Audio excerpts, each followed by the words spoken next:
Welcome to The Patient Physician, a space for doctors to explore their physical, mental, and financial wellness.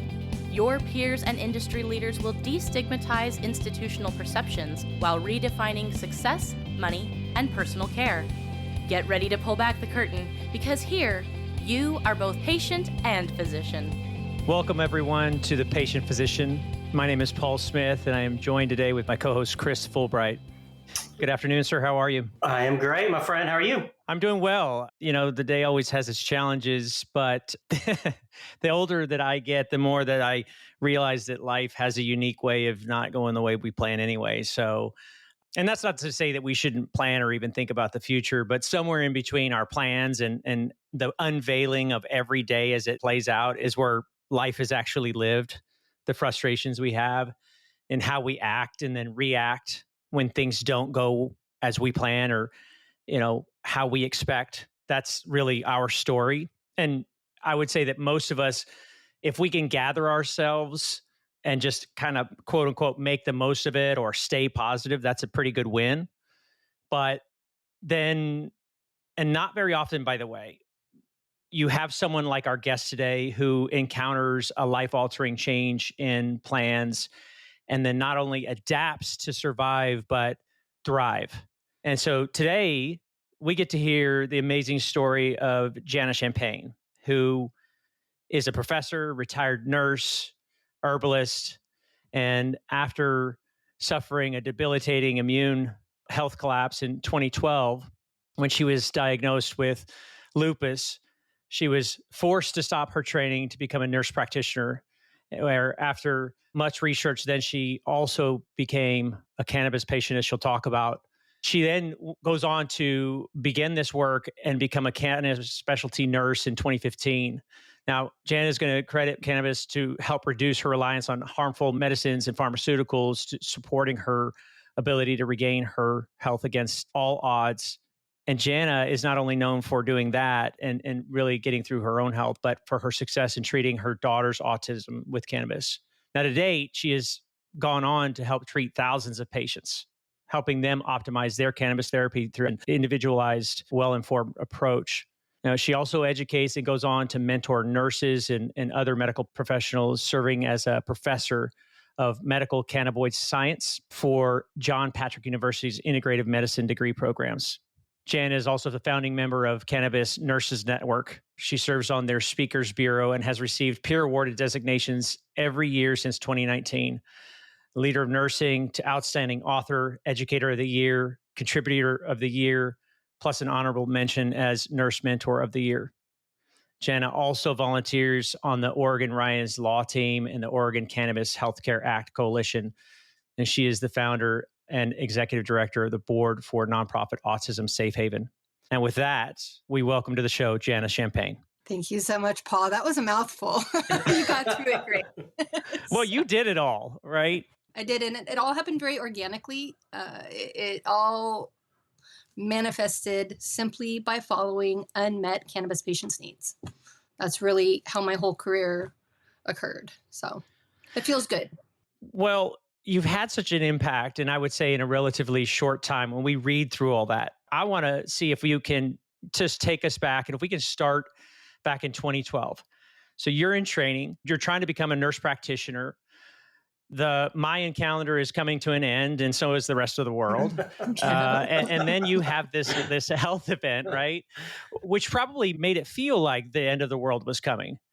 But if you could take us back to the time that this was happening and tell us, what was your plan? What was going on before you were even diagnosed? Where were you trying to go? What was that plan for you? So I definitely had it all planned out, and I'm a planner, and I used to be a really A++ type personality, like straight A student, all of that. And at the time that I got sick, I was ignoring my body's red flags and just pushing through my pretty intense schedule, which included working full-time in critical care at the hospital, critical cardiac care. I was in my eighth straight year of college and graduate school to become a nurse practitioner. And I was also homeschooling my daughter with autism as a single mom. So it was pretty intense, a lot of things going on. And I was having daily headaches, and I was really fatigued, and I was having joint pains. and just popping Advil with breakfast, lunch, and dinner to function, which, as we know, is not the greatest answer. It's ignoring the underlying root contributors to those red flags. So eventually my body just said no more. And I was so fatigued. I was sleeping every day that I had off of the hospital. I was calling in and asking to be sent home whenever, our patient load would allow for it. I was falling behind in school. I got ADA accommodations because in 2013, I was actually diagnosed totally and permanently disabled. So I had ADA accommodations that allowed for extra time to do my schoolwork, for example, still could not do it. There was a lot of cognitive impact. And so I was having difficulty even finding my words to write a paper or finding my words to have a conversation. It was really different from the rest of my life and my experience as far as my function. I was completely unable to function according to my plan. So I dropped out of graduate school, 5 credits shy of my degree. On disability, I ended up for about 18 months following the mainstream protocols and per my labs. I call it a complex health immune collapse because I was both extremely immune deficient in some markers, like the natural killer cells, which put me at really high risk of things like cancer. But then other parts of my immune system were actually overactive, and I was also diagnosed autoimmune lupus. I was diagnosed as having multiple chronic infections. There was a lot involved because of the Advil, the chronic Advil use. I was in renal failure. My pancreas was insufficient. I lost 20 pounds from where I'm at today. I was very, very sick, just could hardly function. For several months, I was actually bedbound. So I began looking for alternatives for opioids for pain, because that was definitely one of the big issues. And as a nurse, I knew I did not want to start down that opioid pathway, especially for chronic pain that wasn't expected to resolve.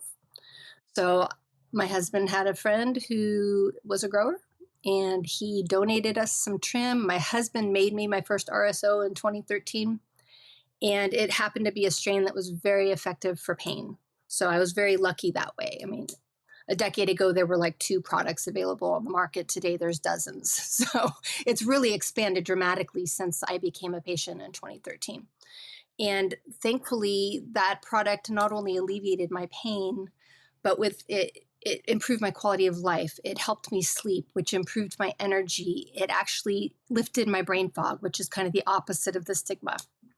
And about 6 months into pretty intensive use of cannabis concentrates, I was very surprised when my rheumatology lab work came back and my lupus labs had seroconverted from where they were in 2012. I had a couple of positives and then all of a sudden a negative. So That's as a nurse, amazing. that Wow. got my attention, right? We don't hear of autoimmune disorders reversing as an expected outcome. We expect them to be degenerative and continue getting worse. So I deep dove into the research and found this huge body of reputable research. We're talking PubMed research and other NIH types of outlets that talk about this thing called the endocannabinoid system, which we have in our body. And this endocannabinoid system and the science behind it actually fully explained that my reversal of autoimmune was an expected outcome, which blew me away. It was an expected outcome. It was an expected outcome. There's actually research supporting that intensive use of THC can suppress T cells, which drive that autoimmune attack. No, so I just interrupt really quick? And you spent all this time in school, and you said 8 years, and this is the first time that you've read or heard anything about this. Correct. And I grew up just north of San Francisco, so just south of Humboldt County. I had utilized cannabis as a recreational tool in my 20s to replace alcohol, which in retrospect, I can really solidly claim that was harm reduction for me. Coming from a long line of alcoholics, that was a really good swap for me. But I had never thought of it as medicine. I had never thought there was, this complex system in our body that when we supplement with cannabis actually promotes systemic homeostasis. Powerful. I call it the motherboard of our body because its job is to keep every other system in balance. And what is the underlying cause of every disease or symptom? Imbalances. So it opened up this huge world of science. And of course, I began to wonder, why didn't they teach me this in nursing school or in nurse practitioner school?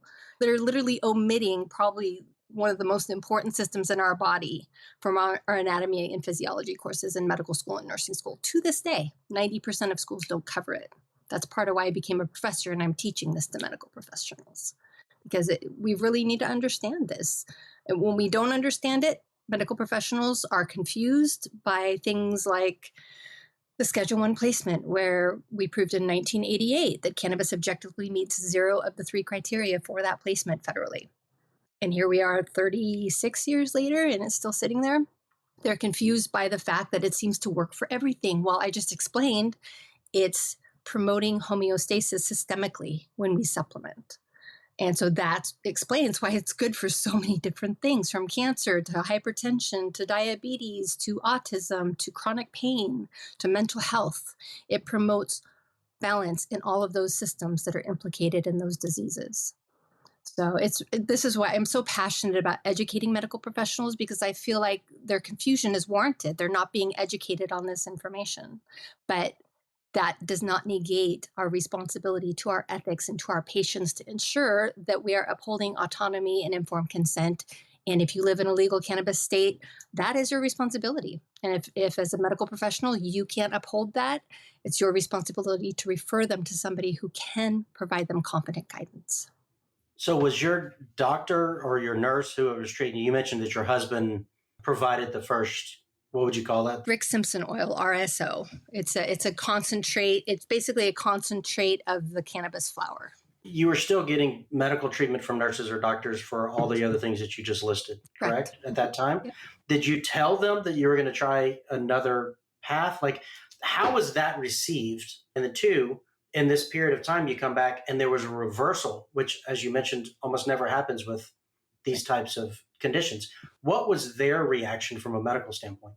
The typical reaction is what I received. And it is that a patient may confront their doctor and say, hey, I've been reading on this thing called cannabis, think I might like to try it. I've, maybe read some testimonies of patients who have my same condition and they had some good outcomes and got off the pharmaceuticals, which alleviated a lot of their unpleasant side effects and polypharmacy. And the doctors often respond, well, if you want to try it, go ahead, but I don't know anything about it. I can't guide you. I'm not comfortable enough to even certify you for the medical program. But if you want to try it, it's probably fine.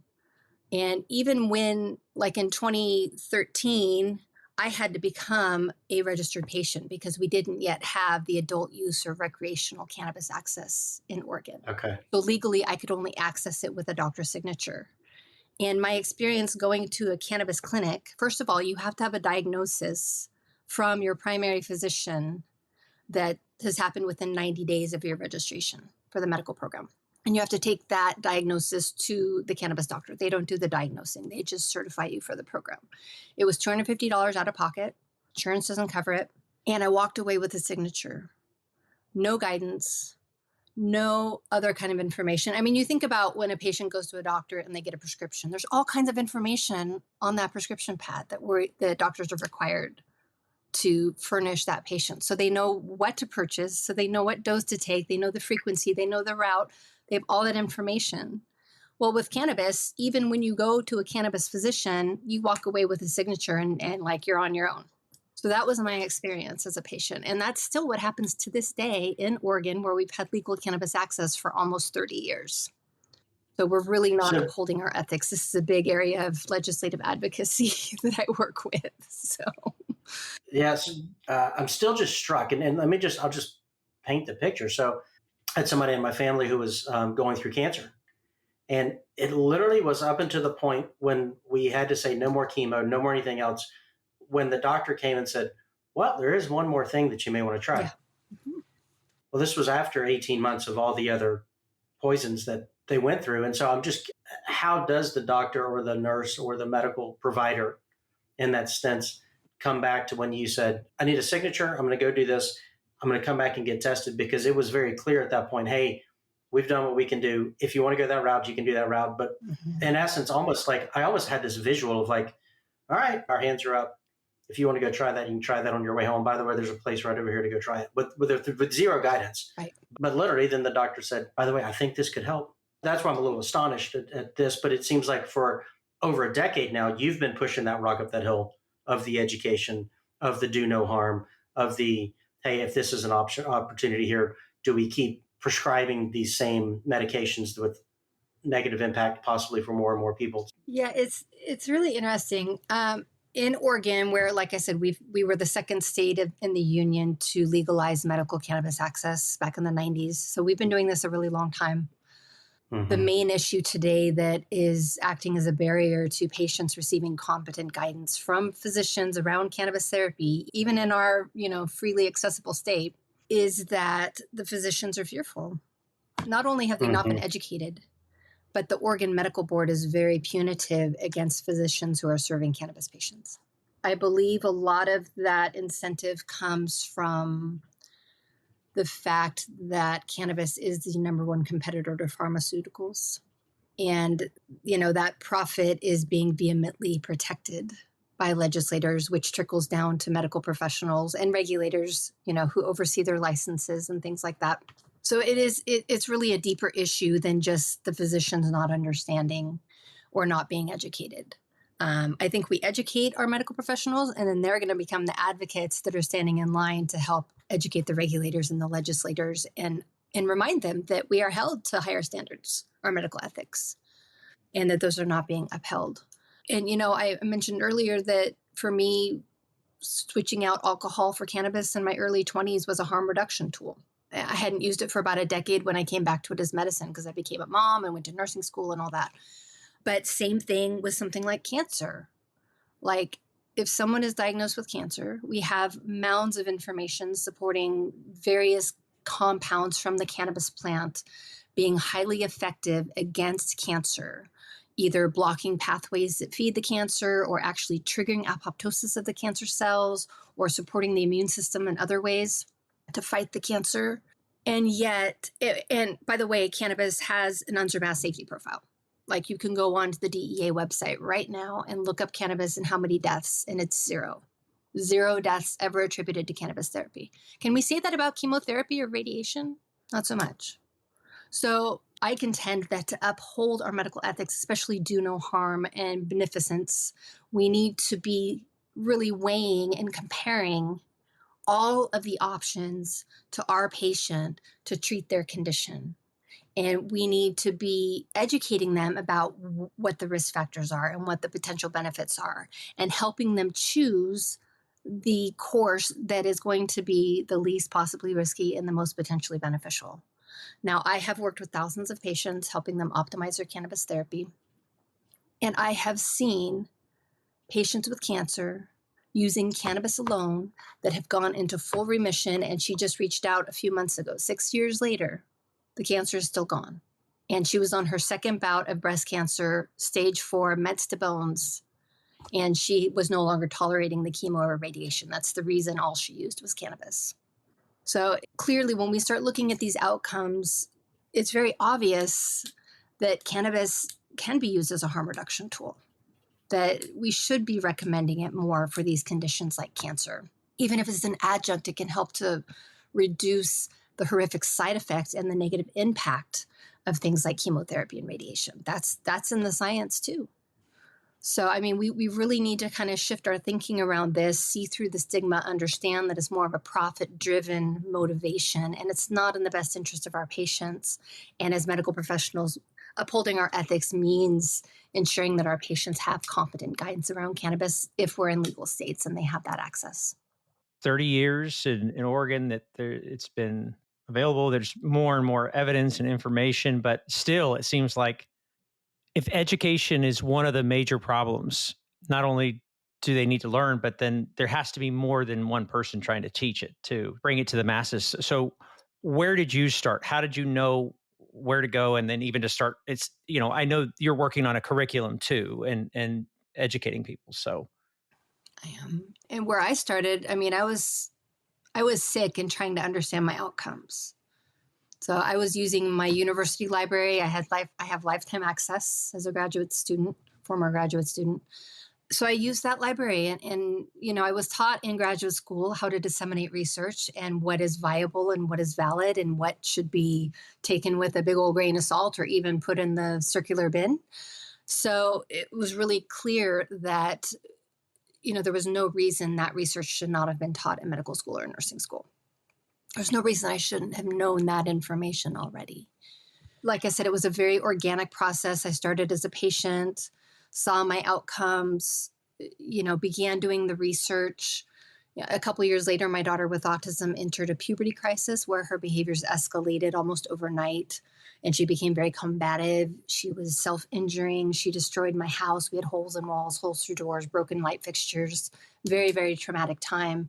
And of course, I kind of went through that same process where I was kind of weighing the risk versus the benefit of cannabis therapy in an adolescent versus the FDA-approved pharmaceuticals for autism, which are antipsychotics, Risperdal and Abilify, which have horrific side effects that are not only quality of life impairing, like extrapyramidal symptoms. If you've ever seen those, those patients are just being tortured by their own body. Even life-threatening side effects, neuroleptic malignant syndrome and Stevens-Johnson syndrome as possibilities of those drugs.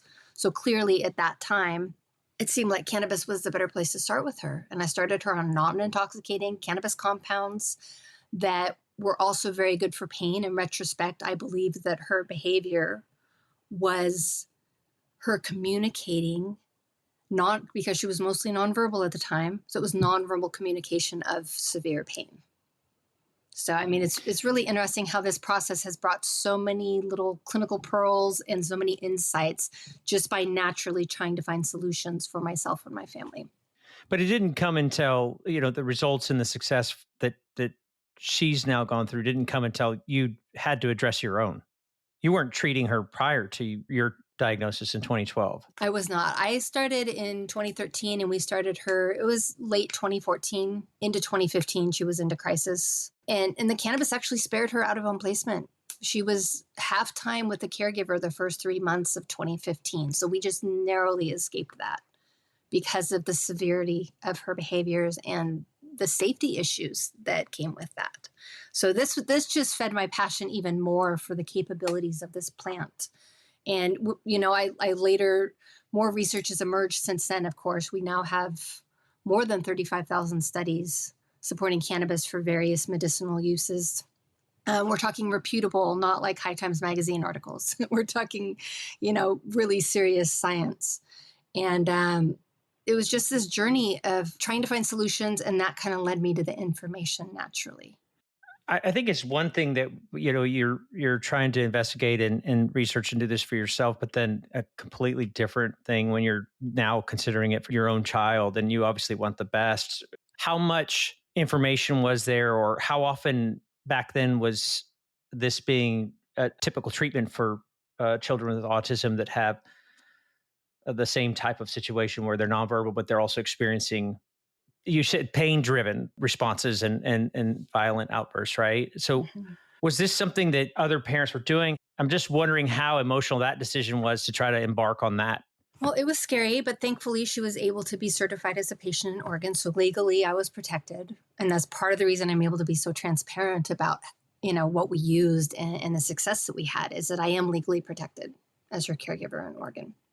At the time, I had a good friend, and her son had actually gone to preschool with my daughter. And he was a little bit more complex of a case. He had some other diagnoses going on, and like autism was one of the symptoms of, pretty severe neurological impact otherwise. And the parents had tried that with him and had kind of various outcomes. They were several years ahead of me. So as far as the knowledge we have, it's increased dramatically since then. As far as the strain or the ability to have almost like compounded cannabis products that are really targeted for specific needs, none of that was available at the time for them. So they sort of gave up on it. But I was familiar with it because they had tried it. And, I had never really considered it until the puberty crisis. And by the way, puberty crisis is common to about half of kids with autism, especially those that have limited verbal abilities or communication needs. So since then, with all of that, it was definitely a chance, but I felt like naturally, we want to start with the least risky possible option for these kiddos, right? And I know people are scared of the schizophrenia risk. Well, there was no family history of schizophrenia in my case. I'm actually also very well studied in things like nutrigenomics. So I had looked at her genetics and saw that she wasn't at risk of the neurodevelopmental issues that can occur with THC. So I was pretty comfortable that we weren't going to harm her. We also started with THCA, like I said, which is non-intoxicating and doesn't come with those same risk factors in use with adolescents. But we did eventually add in THC and found it to be very beneficial for her. And interestingly, there is research supporting that those with autism are deficient in an endocannabinoid. Yes, we produce cannabinoids in our body. That's one of the other things our endocannabinoid system does. We produce cannabinoids that look an awful lot like the cannabinoids from the plant, and they have the same mechanism of action. Some of the durations and things vary, but it's basically the same. They're the same compounds. And anandamide, which is shown to be deficient in autism in the research, is the internal endocannabinoid that is synonymous with THC from the plant. It's a CB1 receptor agonist, just like anandamide, THC, same thing. So I really feel like most kids with autism could benefit from some THC. Of course, we want to be weighing those risk factors that come with THC use in adolescence and childhood. We want to make sure there's not family history of schizophrenia.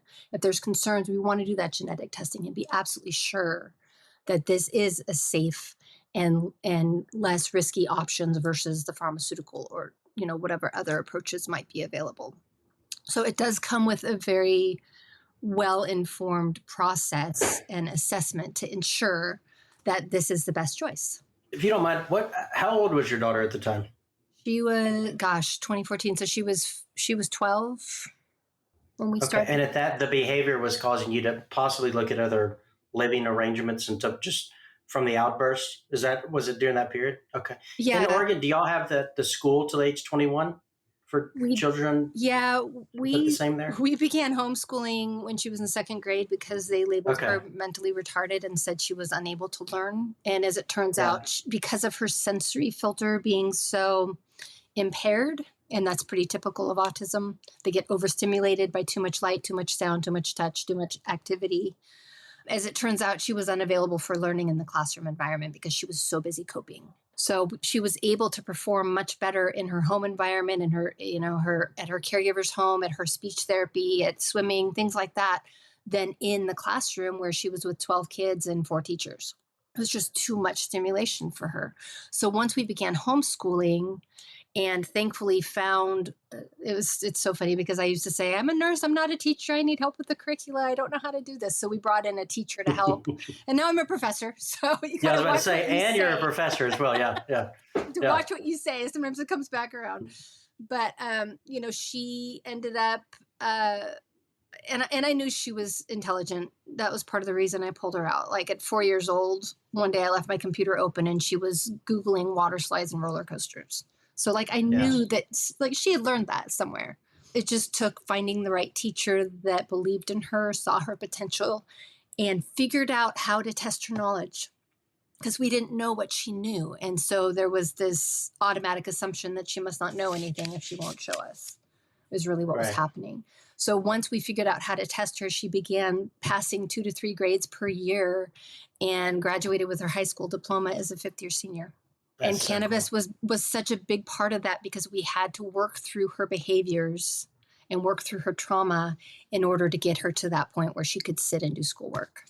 We talked before, I shared that we do a lot of planning for families. It's throughout our family, generationally, of cognitive disabilities and autism. And my family and my parents got into that and different things. And through that journey over 22 years of doing that type of planning, I have watched parents go down the same path you have, where the weight of the label early in a child's schooling, I guess would say, puts them on a different path. And the reality is, if you're not on the exact same path as the other 22 kids, then we're going to need to put you over here and we're going to miss out on some of that. And what I have witnessed is what you've described is it's probably just a different environment, or sometimes it's different types of medicine. And the housing thing, I'm fascinated. I want to make sure that we touch on this. I loved one of your videos where you actually have a hand sketched house And you Oh, said, yeah. yeah, this is the sketch presentation of the house, which goes to the detail of what a parent is willing to do for a child. To say, let me help you get here. Let me make sure the medicine's right. Let me treat you. The care level is one thing, doctor patient, but the care level parent to child is so amazing. And then and where you describe, this is still a house, but these are the safety features. This is what it looks like, but it's still a house. And I love that after working for a couple decades now and seeing different environments where people have been able to thrive when they're there. But also what I have seen is if medicine or other care is needed, when it's done appropriately, it also gives the parents permission, if they choose to have their child to be able to live in a safe environment, and the parents are able to do some other things as well. And I've seen that in your sketch. Will be shared with some of my clients. Hopefully, I'll just put Eric. I'll just send people back to you for Autism Safe and stuff and say this is what it. But your health issues in 2012, and if you look at the ripple effect and listen to what Paul read starting this podcast, I mean, my goodness gracious, like that's 10 years, 12 years, and the impact that you've already had. I'm excited to see where this goes from a legislative standpoint, from a care standpoint, from a doctors and physicians to ask that next question to say, hey, what's going on with you? What are some other ways that I can help you get there? Yeah. Yeah. And that's really why my focus is educating medical professionals. I feel like that's the next step we need to move this issue forward. The fact that they are not being informed about this major answer to so many chronic illness issues. And I should specify, as a prior critical care nurse, I definitely see the role of pharmaceuticals in medicine. I think for acute care, like, gosh, you're having a heart attack, don't rely on cannabis. Go to the hospital. They have medications that can save your life, right? What I'm talking about for harm, when I say harm reduction, I think it's pretty easy to argue successfully that cannabis can reduce harm in those with chronic illness, just about any chronic illness. Like, throw one at me, we'll do the comparison and see how it lands. But usually cannabis is the forerunner when we're talking chronic illness. So I have a good friend who has a very similar story where she has a daughter that at 18 months, she was diagnosed with having seizures, epilepsy. At first, they just thought she was just kind of having these like little jolts.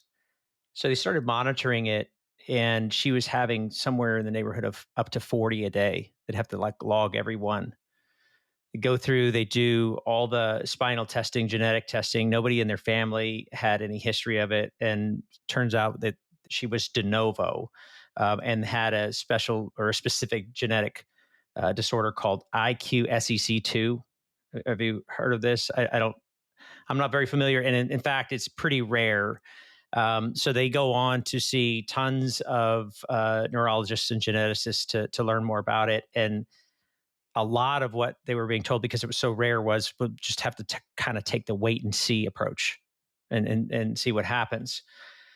So they were able to end up getting a recommendation to start using CBD, and it was Epidiolex. Does that sound right? Yeah, that's correct.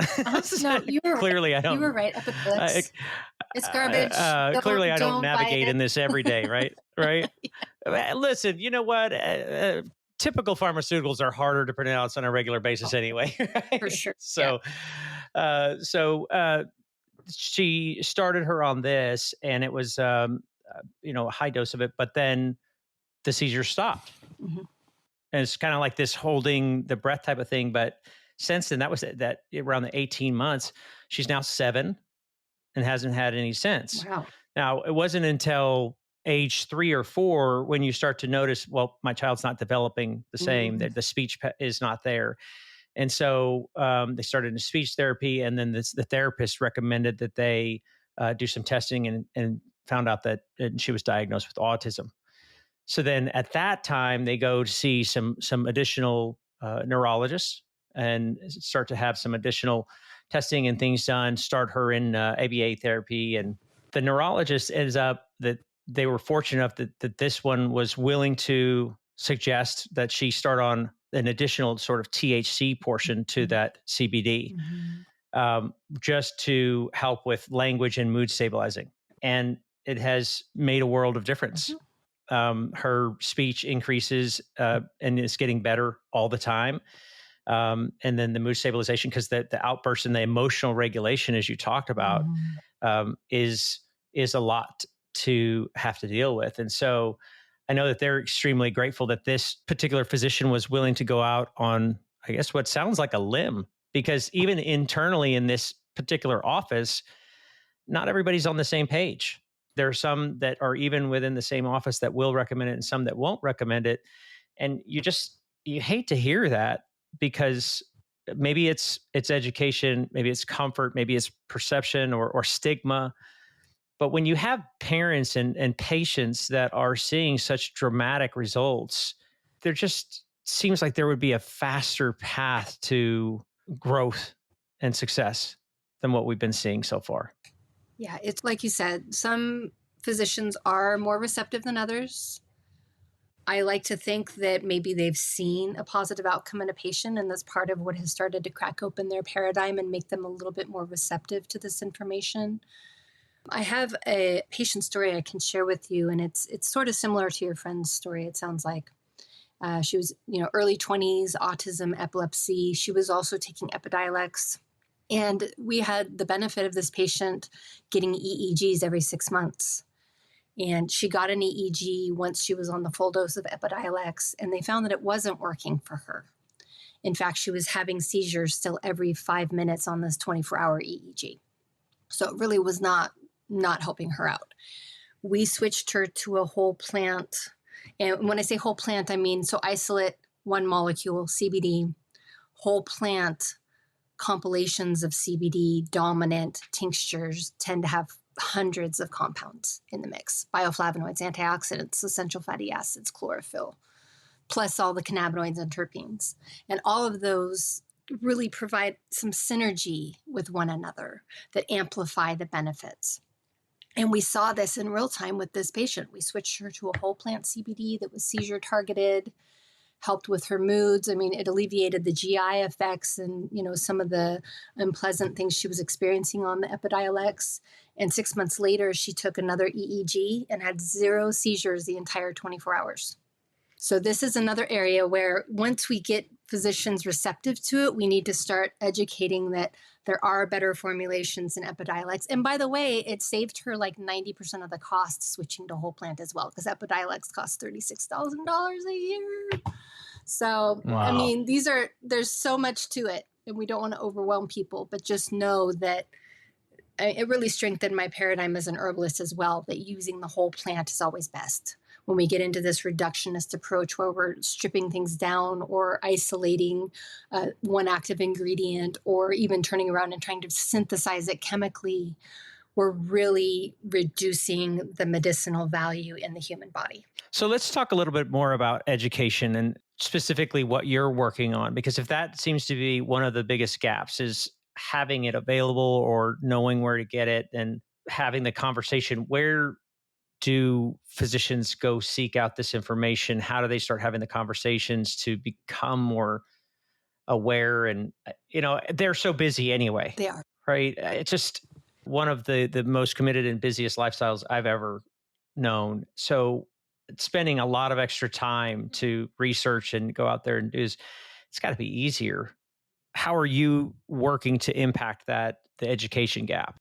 Well, I'm doing a lot. Most of what I'm doing for work right now is educating medical professionals on cannabinoid science. I'm also still working with patients as a board certified herbalist, and I do have an outlet, kind of a referral source where physicians can send their patient. It's a website called cannabisnurseapproved.com.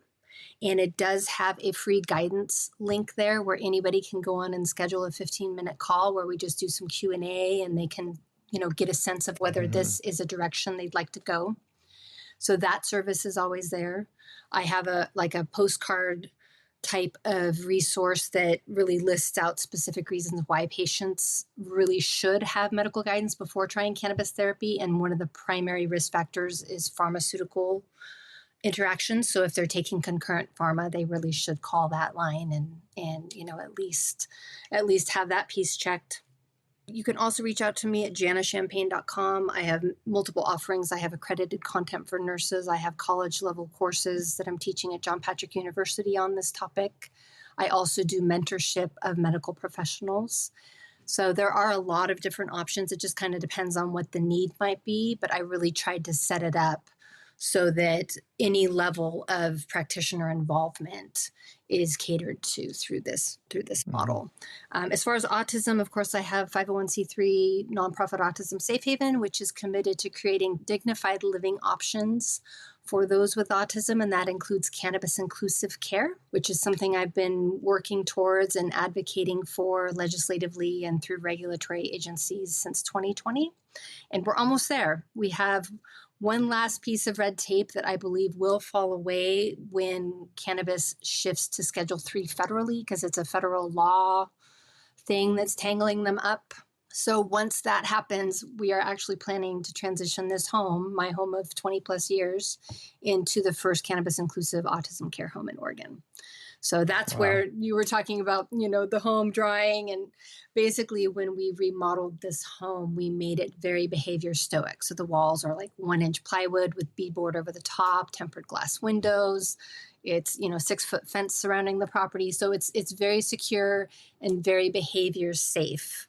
And so that was part of what made us think we should just move in a couple roommates for my daughter, and then this home can support her the rest of her life. So that's sort of how, once again, happened very organically. I'm trying to create a solution for my daughter's need. And of course, it's going to benefit others with autism and their families as well. So, Joe, can we obviously make sure to get all that information in the show notes? So we want to make sure that it's easy for people to access, and if they weren't near a pen to write all that stuff down. Chris, what were you going to say there?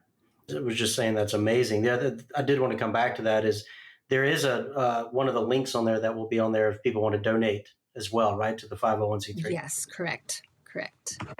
So yeah, we have, and Chris, I'd love to connect with you at some point too, because I'm really trying to figure out a solution to a quandary, which is that I can't leave this home to my daughter, or she loses all of her benefits that she is reliant upon as far as like her funding or SSI, things like that.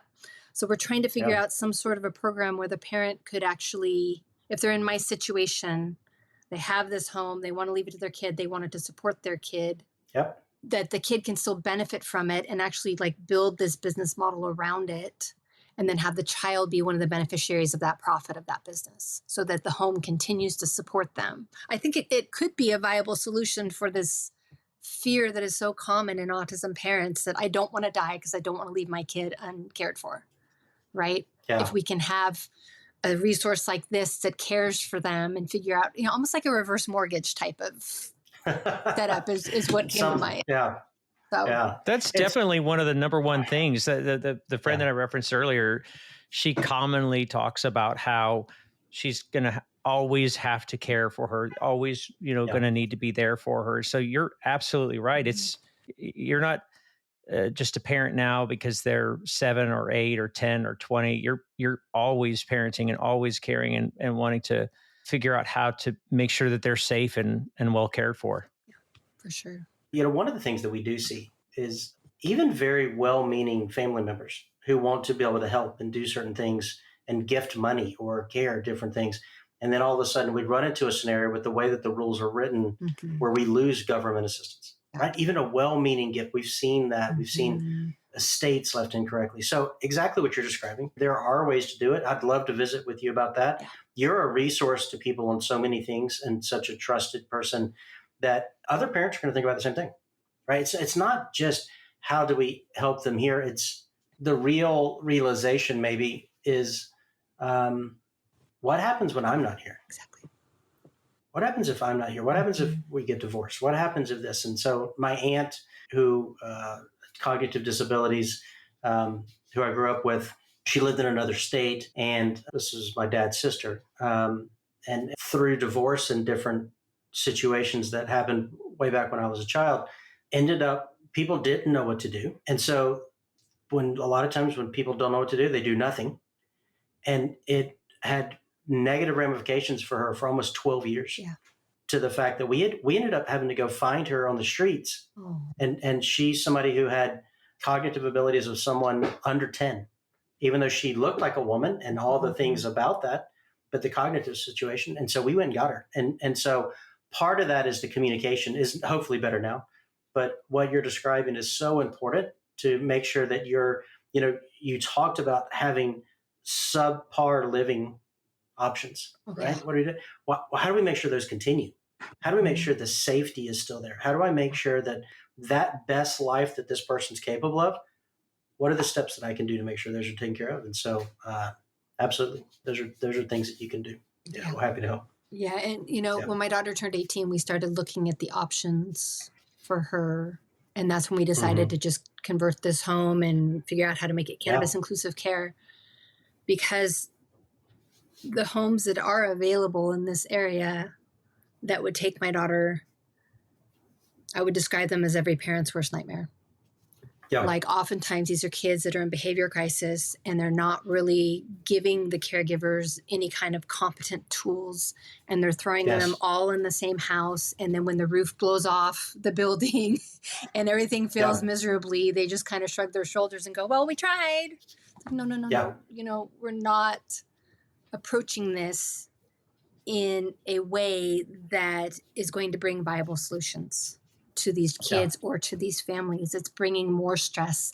And as far as, the cannabis inclusion piece, most of the homes won't allow it on the property, which means, and some of them might be amenable to the child receiving cannabis, but the caregivers won't touch it, because this is one of the fights I'm in right now. The regulatory agency, the care home licensing agency in Oregon, their rule is that if a caregiver touches a cannabis product, that home loses its license, which is its key to all of the funding to support those residents, right? So they're not going to do that. They're not going to risk it. So they might allow the parent to bring the cannabis to the child, but that completely negates the ability to use it as an emergent medicine or proactively at all. Because, imagine this, your child is in a complete meltdown and they're calling you saying, come and give them their cannabis, and you show up there. And if they don't want it on the property, you have to somehow wrangle that melting down child, who's the size of an adult usually, into your vehicle and drive them somewhere to administer the that in itself is a safety issue. Like, we're not. And then the emotion of then going to drop them back off. Yeah. Like, imagine each time that there's an emotional breakout when you dropped your child off at summer camp. You call mom and dad in from somewhere else. Mom and dad fix the child. Then they go back, and now there's separation anxiety again. There's a client of mine who was dealing with, they actually moved. They could not find adequate care in the town they lived here in outside of Austin. They actually moved. That they both changed jobs. They had to move to get their daughter closer to a place to be able to live, and they're running into the same scenario you just described. Yeah. This is the care that we have seen, and the GI issues that you described so well in some of your writings and different things was one of the main reasons. She also is on the spectrum, has some other nonverbal, very strong behavioral issues, as you said. And oh, by the way, she's a twin, and she's almost 6 foot tall. Oh, okay. So when you see this woman, right, who's sitting there and she's struggling, it wasn't until age probably 14 to 15 that the mom said, this track that we're on is not working. Let me go find another. And the mom went and ended up on a similar path that it sounds like you're describing, completely transitioned for the better the next 4 to 5 years that the daughter had in the high school education system. Yes. Completely changed from her having to be alone, completely changed from having to have a nurse around her, from not being able to eat certain foods. So dramatic. Yeah. Well, now these same families are looking, okay, how do I ensure this is going to be here for the next 10, 15, 20, 30 years so that our daughter is going to be able to live this great life? And so this is why I told Joe and Paul, I was so excited to talk to you today. You make my heart excited to know that there's people that are out there doing these wonderful things. And Paul started by saying life and how we live it and the decisions we make. Your decision in 2012 to say there's possibly another solution, that I'm here, and look at literally the tens of thousands of people's lives that you've now impacted in only a decade. I mean, just imagine what you're going to do in the next 10 years. Hopefully we'll be doing this podcast still, and we'll have you back on and you'll say, hey, look where we're at now. That would be so cool. Yeah.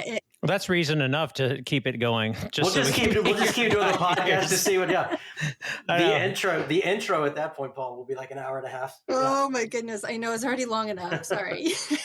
But I do have something to add. And this might be a nice, way to wrap it all up. So in many areas of my life, things have come full circle. I'm fully functional. I'm working full-time plus. I'm also, as of this term, I've returned to graduate school. So in a year, I'll have my master's degree in integrative and functional medicine. I'll finally have that after my name more than a decade later. Congratulations. So yeah. So that's been kind of nice. It's just a small gap in time to get that completed. Just a year. No big deal. I'm taking 5 graduate courses this term. So this may be my only interview until next term.